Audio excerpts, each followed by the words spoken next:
Welcome to Management TV. Today we're going to be discussing with Mike Walsh, the CEO of an innovation research company called Tomorrow. Thank you very much, Mike, for being with us today. It's great to be here. You wrote a book that's called Futurtainment, and you're a futurist. You like to study and research about the future. The future has many dimensions. You can think of it in terms of technologies, in terms of markets, in terms of generations, and ultimately in terms of consumer habits. Can you share with us, what are you studying? What are you imagining today for the years to come? I think in many ways, I don't even like to call myself a futurist. I would, if I could, call myself a presentologist, because it used to be the fashion that futurists would look at the far future, things 50 years in advance, flying cars, weird science. But what really interests me is divergent things that are happening in the present. Because almost every country has got features and fragments of the future that are taking place that arise because of the particular circumstances of a country. So if you want to see the future of mobile phones, you go to Japan. If you want to see the future of mobile banking, actually you go to Africa. In many ways in Latin America, you've got the beginnings of a very disruptive digital culture that are emerging in the telecenters of Brazil. So it's really by taking a very global view that you can get fragments of where we're all going to go.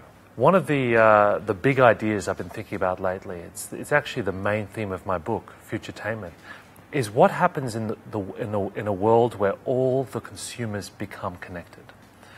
And in the last 5 years, we've slowly seen that start to take place. So every consumer in the world now is connected in ways they never were before. By email, by mobile phones, by Twitter, by Facebook, even by networks we can't even see. So when you buy a book on Amazon, it recommends you other books based on what other people have done. The sum totality of all those connections is leading to a massive change in behavior. And imagine when you as a consumer aren't just doing things based on your own decisions, but you start to be now influenced by the other consumers around you in a very real and tangible way. So the way that we discover TV shows now is not determined by a billboard you see on the street or a programming decision. It's what other people are watching potentially on Facebook. The way that we buy products or brands is heavily influenced by the other people in our network. So those network effects that you might have seen in telecommunications or in shipping or logistics now apply to consumer behavior. Will the individual consumer win or lose with that? It depends what you mean by win or lose. Okay. What I can tell you is that from the point of view of a company, consumers are 100% now in control. And it's a very frightening thing if you're a brand. Because as a brand, you used to control, firstly, what people said or thought about your product. But more importantly, you could control how people used and distributed your product. That's all off the table now. In fact, the smart companies now willingly give up control. So they encourage consumers to talk and take advantage. Give me an example of that. I'll give you, one of the best examples, I think, is what happened with Disney.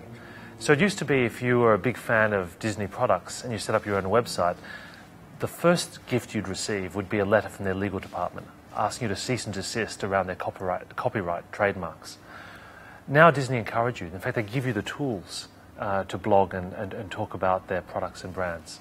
Because what they've realized is that, first of all, you can't stop consumers from wanting to interact. But secondly, it's consumers' distribution networks that are the future of marketing. We used to live in a world of broadcast networks where brands or media companies spoke easily to lots of people at once. So you used to buy people's attention, either on TV commercials or billboards or newspaper ads. We're now in an era of audience networks where the only way as a brand to get someone's attention is for a consumer to risk their own brands by sharing it with their network. So we have the interconnection, that's technology driven, and we have this consumer power. What about the different generations and the different regions of the world? A watershed year for me was 1994. If you think about it, that was the year when the first commercially available web browser became available. And from that point on, any kid born after 94 has never known a world without the web. That means they've never known a world where they haven't been able to get any piece of content on any device at any time. So their worldview from you and I and anyone watching this show is completely different. And it's quite difficult, I think, for people running companies to appreciate that effectively their kids are running their business. And when you look at the impacts of that generation, I've spent a lot of time looking at countries like Japan, China, Korea, because you can really already see the effect of a population that has access to fast broadband, advanced mobile devices, a healthy disrespect for copyright and sort of the traditional mechanisms of the media industry. And the result is pure chaos. How do you see companies like Google? What role are they playing in this interconnected, consumer-empowered, youth-driven world? Google's been through a fascinating evolution. Bill Gates famously in 2003, he was very dismissive and said, these guys want to be rock stars and go to conferences, but let's see if they still want to run the company in 2 to 3 years. 2 to 3 years later, Bill Gates is retired, and Google's one of the most powerful companies in the world. And that's because the heart of Google is not search. It represents a shift towards the internet as primarily an operating system, a platform on which we do all the things we used to do in software. But even Google are not infallible. And it's been really interesting to watch what's happening in China, with Google versus Baidu versus the Chinese government. To me, what's at the heart of that is not necessarily politics, because there is a very strong geographic and cultural dimension to the way the web's unfolding. Baidu have long had a deeper insight into how to operate in China than Google did. And the best example is the way they dealt with small business. So, whereas Google had a very algorithmic-driven model and they had a very efficient model of selling advertising that works very well in America, in China, Baidu had thousands of small sales agents who were distributed throughout the mainland in tiny villages. And a lot of the money that Baidu was making on advertising was to people that didn't even own websites. So a Baidu sales agent might go to a little guy that ran a corner store and said, listen, would you like to run some ads on our network? You can put your mobile phone number on there. There's no link to a website. And this little company would measure their success based on how many phone calls they got every month. It was very simple. It was very decentralized. It was almost too small a market for Google to really pay attention to. But when you times it by hundreds of millions of businesses, it's actually a very big economic opportunity.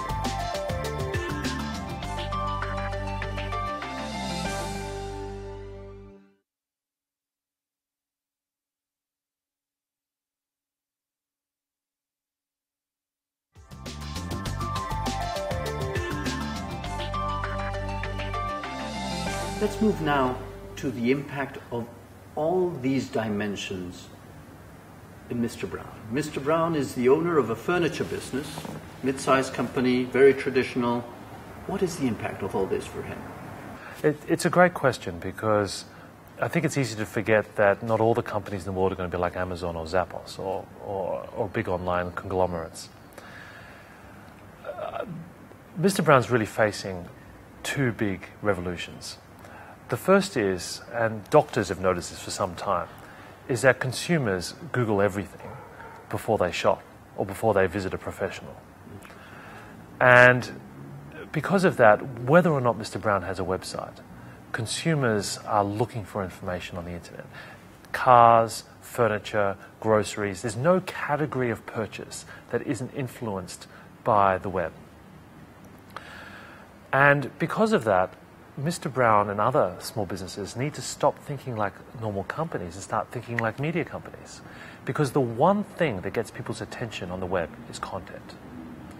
You can't buy people's attention on the web using a traditional advertising model. So banner ads, keywords, they're all fine, but what really gets people's attention on Google is how much content you create. So if someone's looking for the best furniture store in their local area, what they'll be looking for is videos and buying guides. They'll be looking for blogs that people have written. They'll be looking for content that's easily indexable by search engines. Mm-hmm. That's what creates visibility. So that's one of the revolutions. Yeah. The second revolution is the connected power of consumers themselves. One of the most frightening things happening in China at the moment for retailers is a phenomenon known as tuango, or group buying. So we might think that we're clever when we're buying a new fridge or a new sofa. We go online, we look for the best prices, we figure out where we're going to buy something. The Chinese are way ahead of us. They go online, they find a product, but they also find 300 other people who also want to find the same product. They set a date and time and turn up en masse to the same retailer. They don't ask for a discount. They demand a discount, otherwise they threaten to destroy the store. It's almost a form of entertainment. But to me, it's also proof that to be a real capitalist these days, you've got to almost be a former communist. Explain me that. Well, it's the collective principles of communism now applied to social media and the web with a capitalist dynamic. And also because no product exists in a vacuum anymore. One of the big ideas that I wrote about was this idea of a sleeve. So every product that exists today has a sleeve around it of data. And that's all the reviews that people have written about it. It's the transaction purchasing behavior. It's its existence in the internet world in terms of, what people have done and used the product for. It's the sleeve that's the real value, not the product. Amazon's a great example about this. When Amazon first started, they used to purchase their book information from another company, which was the IBSN numbers. Now Amazon publish ASIN numbers because Amazon is the world's biggest holder of information on books. Because they've not only taken all the library information, they've wrapped reviews and ratings around that. That's the sleeve in action. Interesting. So, of those two revolutions, Mr. Brown can profit from them in two ways. One is, in terms of giving information, is creating, through all media, available information to consumers that will look in the internet before they go and shop. Correct. The second one, that might be a threat, how consumers get together to buy. How can he leverage on that? That's really the dark side, but really at the heart of that revolution is this idea of consumers being connected. One of the best ways to leverage that, of course, is to take advantage of word-of-mouth networks. Mm-hmm. So if someone has an amazing experience, the chances are they will know 50 or 100 other people that can find out about that. That used to be a very informal process. But now, of course, on something like Facebook fan pages, when someone has a good experience, it's actually transparently obvious to everyone else in their network. One of the things I'm really interested in is the fact that as business owners or innovators, the thing we need to be thinking about now is not technology, it's anthropology. Very interesting. Tell me more about that. We've spent way too long thinking about technical topics, and when a new computer comes out, we look at its processing speed, we look at its design, we look at how much memory it has. But the truth is that the most disruptive forces now in technology are not powerful computers. When the one laptop per child was invented for Africa and ended up becoming the netbook for the West, that happened because there was a big change in consumer behavior to using the internet rather than powerful computers. When MP3s came on board, people stopped wanting to have the highest fidelity quality in either music or Blu-ray discs. Instead, what we did was we listened to low-quality music. We watched low-resolution clips on YouTube because there was a new social dynamic in place of sharing. So the anthropology of consumer behavior, I believe, is the key to understanding the future of business. Because in many ways it shows you where the next big leaps of disruption are going to happen. If I'm Mr. Brown, I hear you, and I say, how do I organize myself to study anthropology? Do I have a director of anthropology? Do I have a young guy that talks about anthropology and researches around the world? How do I implement that in my own business? In many ways, I believe it's taking the money that you would have spent traditionally on marketing and rediverting it to understanding the data created by your own customers. The future of marketing for me is data. It's all there. Transaction information, reviews, ratings, the kind of products that people use in conjunction with other products. Even Mr. Brown is sitting on a wealth of data that 10 years ago didn't exist. It's all there in the transaction stream. Probably when you look at the revolution that consumers are creating through the web when looking for the information with their peers in reviewing and creating that sleeve around the product, there is an opportunity to what it's called the open innovation. Why don't we involve our consumers not at the final end of communication and selling, but rather in our product design?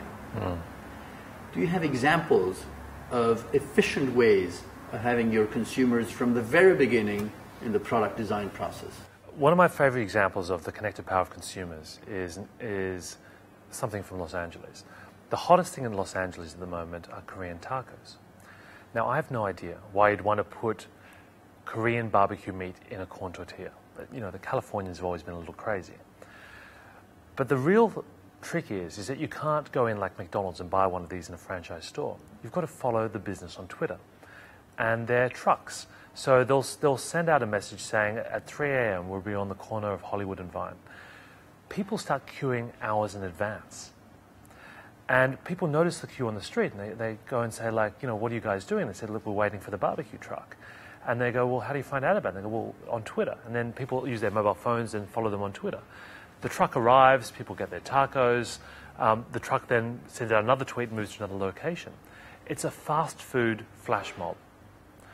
And it's an example of really the marketing and distribution of the business is totally tied up now onto a platform which a couple of years ago meant that that company could not even exist. Amazing. Thinking about those social networks, do you have an example of how Mr. Brown could use Facebook, for example? The key now to greatness in a connected internet world is your ability to empower your customers to share your stories. So if Mr. Brown wants to be world famous about the particular style of furniture he sells, or the construction models, or his family values in a store that he's run for 3 generations, those stories are the perfect things to share on things like on a Facebook page. Because every time someone discovers that and reads it, on average people have about 150 friends on Facebook. You get a multiplier effect of it then percolating through their networks.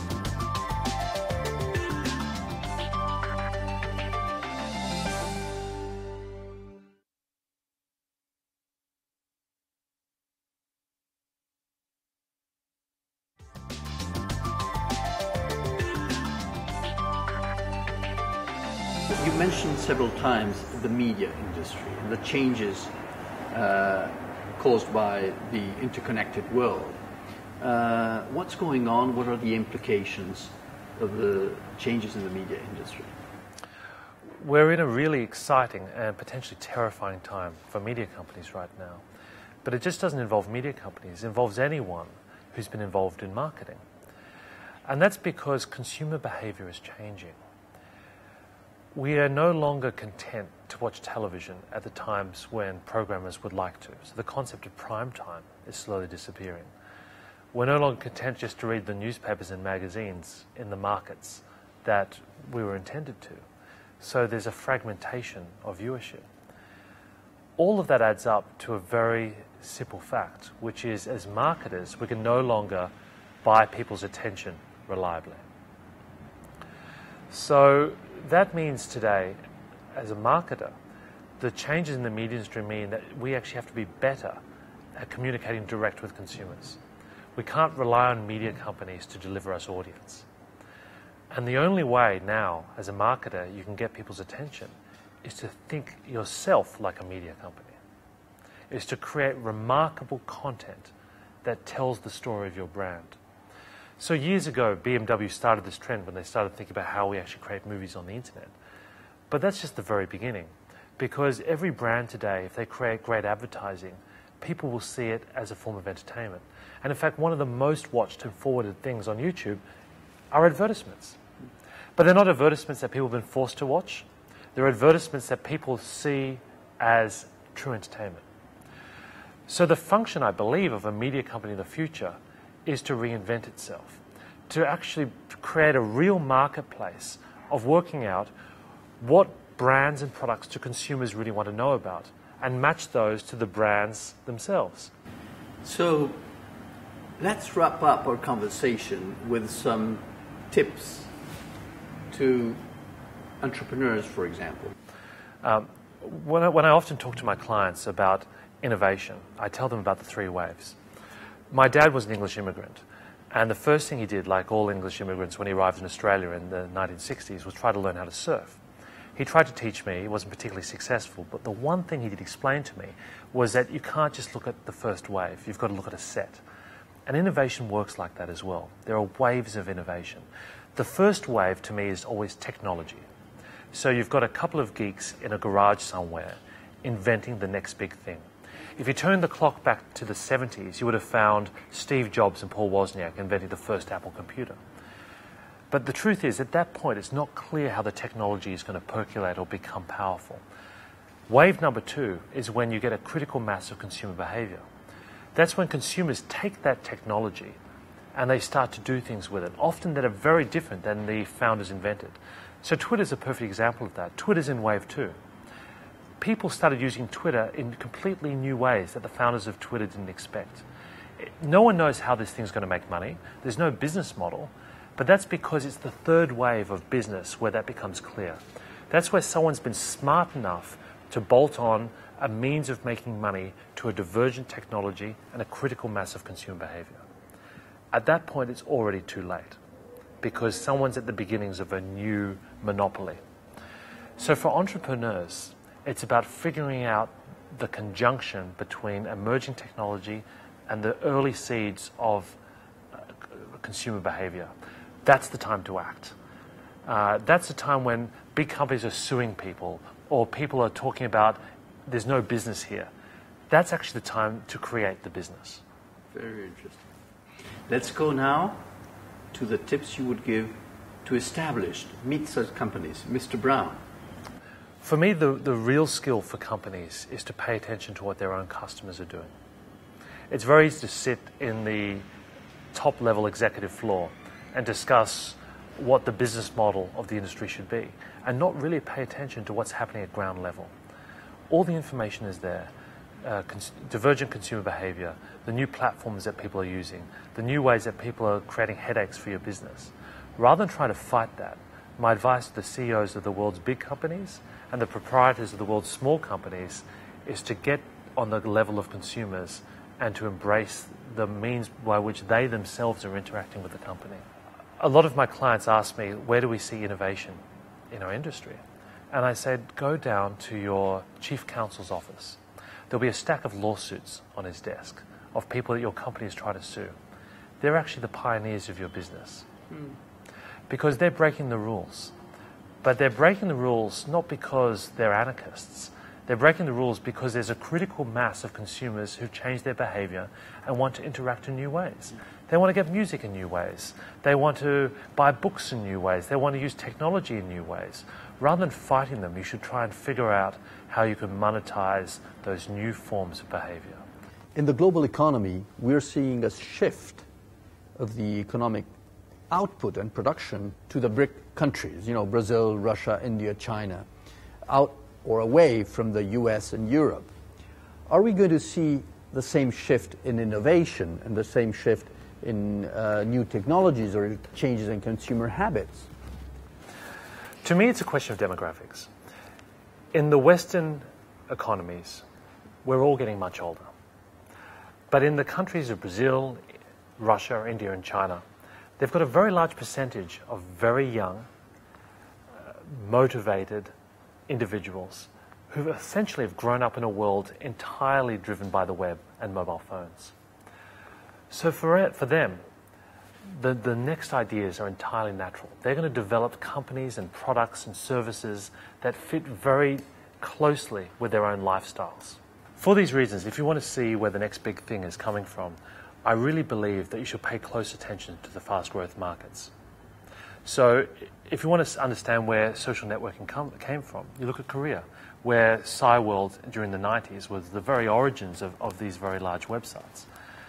If you want to understand where gaming is going, you look at China, where millions of kids play massive online games. And really the origins of social gaming were born. If you understand the future of mobile phones, you look at Japan, where a lot of what we see now on the iPhone and the iPad was born out of the work done by NTT Docomo. So in many ways, the future of the web comes from these emerging countries. And I believe the next focus in the years to come will be from places like Latin America and Brazil, from India, where you've got a very fast-growing middle class who's going to jump technologies. So we're all getting used to the idea of using mobile phones for the internet. But for a lot of those consumers, the first time they use the internet will be on a mobile phone.